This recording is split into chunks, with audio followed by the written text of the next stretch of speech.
Hello. So today I'll be doing the student teaching midterm update. Can't believe we're halfway through already. So first I'm going to be talking about the collaborations with my supervisor, Miss Ruth Duncan. So my first observation, I had the kids do an appointment book activity. So this is an activity. We had a test the next day. We were learning two-step equations. And there's some things that I wanted the kids to get a chance to work with other students and have to try to like explain their math because I believe that would have really solidified some of those ideas in their head and cleared up some misconceptions. So the way it worked was students set up a 1 o'clock, 2 o'clock, 3 o'clock, and 4 o'clock appointment. When I would say 1 o'clock, they would go to their 1 o'clock partner. When I say 2 o'clock, they go to 2 o'clock appointment partner, and so on. So I wanted to do this because I thought it was a useful scaffold for the students, so they would get to hear someone else explain it as well as them explain it themselves. My big focus for this lesson, my language function, was for them to explain. So I wanted to encourage a lot of talking, and that was the main thing. Was during the course of the 3 minutes that they had with their partner, they should both be explaining what they were doing and why they were doing that. And because of that scaffold, I said that I called student volunteers. I would call on students at random from the groups because they had that partner with them to kind of help them figure it out. And I would have them come up and explain the problem. One of the feedbacks that Miss Ruth had was she said that asking for student volunteers instead would have been a better idea because of confidence, especially in math. If a student has a low math self-esteem, this could make it even worse, or they could be kind of terrified of going up in front of the class and modeling a problem that they weren't completely sure on. And this was my first observation. I really took that to heart. And yeah, so she said my classroom expectations were very clear. She said I had a very effective use of group work. There's effective pacing. The lesson was scaffolded nicely, and she said that it was clear that I had a positive relationship with all my students and that they respected me. My second observation was on slope. So the way I had taught kids slope the day before, and I wanted them to kind of get a hands-on opportunity at learning slope and calculating it. So I brought up the Americans with Disabilities Act, and the Americans with Disabilities Act says that all wheelchair ramps in schools have to have a slope of 1/12. So I'm in a bungalow, and all the classes around me are bungalows as well. And the slant of the pavement's a little different. So I told the kids that it was our job to go out there and figure out if all the wheelchair ramps met the ADA requirements for slope. And yeah, the kids really got behind this idea. They're all excited to get some hands-on experience with measuring slope. Got them out of the class for a day. And it really solidified the idea of what slope is in the real world. And that's one of the things that Miss Ruth commented on. She said I did a great job of making the abstract concrete with the students. She said since my first observation, I've developed my discourse and encouragement of student voice was a lot better. She said that there's multiple learning modalities addressed in the lesson. She said it was brisk pacing, so it kept the students on task, and the kids were bored, and there were clear behavioral expectations. After, when we were debriefing, she said to me that she was kind of nervous before the lesson started because it was a pretty large area that I had to monitor on my own with the kids, but she said she was really impressed with how well behaved the kids were, and how she really didn't see any kids goofing off or hitting each other with the sticks or anything like that. And she said that was attributed to the environment that I created in my classroom with the kids, and the expectations I laid out before. And then lastly, I'll be talking about the collaborations with my support provider. So my support provider, her name is Miss Carrie Rose. She comes by about every week. Yeah, she stops by my classroom like every week. Sometimes it's 2 weeks in between. Well, every 2 weeks. And just depending on how busy her schedule is. But she's been saying I have a really positive classroom culture and relationship with all my students. She said my class structure is very clear and students know what to expect on a day in, day out basis. She said I have a positive use of student work and student voice in my class.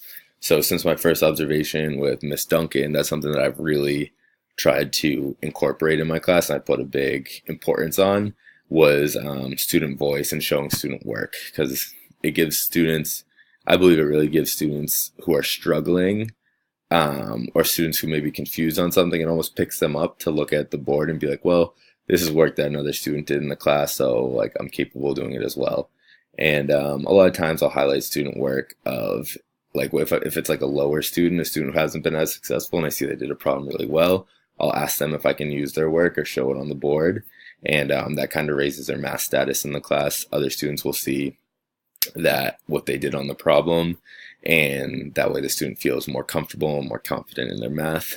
I really like the use of student work. Some students will even ask me at first when I implemented student work in my class, like showing it on the board. Kids were very like timid to let me show their work because they were nervous about it, and they were like, oh no, if something was wrong, then the whole class would see. But the culture we've established, it's so normal now showing student work that some students will like, now they'll raise my hand and be like, oh, Mr. Farrow, can you show my work on the board? They expect student work to be shown, and they want theirs to be shown sometimes, which shows that they're proud of their math. And a lot of them will even ask if they can be the teacher for it. And they're like, can I walk the class through how I did it? And of course, I let them do that every time, because I think it's really good, A, that I don't have to talk all the time, and B, that they're able to explain the math to their class. She also said that I have clear expectations on my assignment and behaviors. That's evident in my class with my classroom management. She said she was really impressed with. The focuses that we've been working on is, she said there's no major needs that she thought had to be focused on, but she asked me kind of what, like the direction I wanted to take my class in and what I wanted to focus on. So we've really been focusing on the most effective ways to structure group interactions and promote academic conversation in math. So I really like doing group interactions, but I really like having them very structured and to kind of give students accountability for each step of the process. So we've been focusing a lot on the most effective ways that I can structure these group interactions. And these come in different forms. We've used a few different methods, and each time we talk about like how it could be more structured, if it was structured enough, or yeah. And then another big thing that I've wanted to focus on has been engaging the silently disengaged students. So the silently disengaged students, these aren't always the kids that these aren't the kids that are going to be like your behavior issues in class. They're the kids that will come in, they'll sit down, they'll never cause disruptions or anything, but they're just kind of there. They're not paying attention, they're not engaged, and it's sometimes at the beginning of the year, it was a lot for me to even get them to take a pencil out. So that's something I've been working on a lot. A lot of the growth in that area has come with me improving my relationships with these kids. That's something that me and Miss Rose talked about. So I spent a good amount of time on developing relationships with these kids. It was 3 in particular that I was focused on. And recently, in the past like 2 weeks, I've seen probably the biggest change in these kids' participation in class. It's come to the point where a lot of them have been, well, the 3 of them have been really taking accountability for what they need to do in class, and they've been starting to like work a lot harder. They're used to the classroom norms now, so I don't even have to remind them to get out their like notebook or the warm up or whatever it is. They're starting to do that on their own. One of the students, Danielle, she came up to me the other day and she was like, hey, Mr. Farrow, I really think I'd do better sitting at the front of the class. I think I'd focus better. And I was like, absolutely, you can move your seat. So she moved up to the front.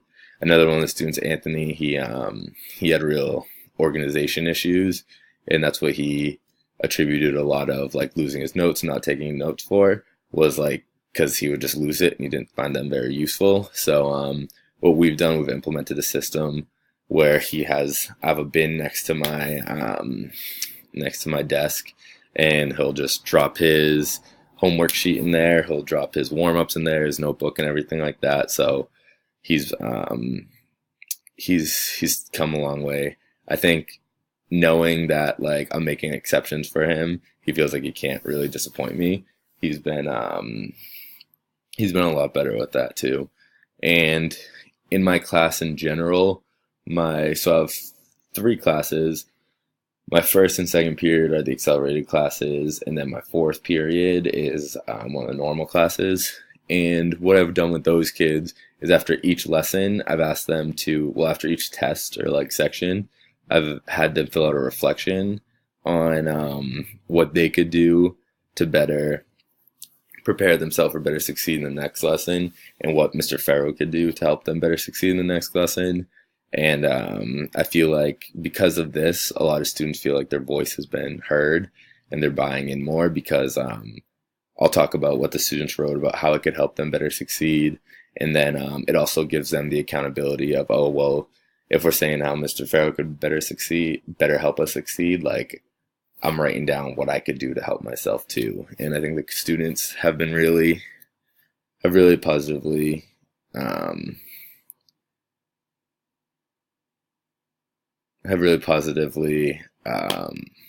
blanking on the word right now, but they've reacted well to this.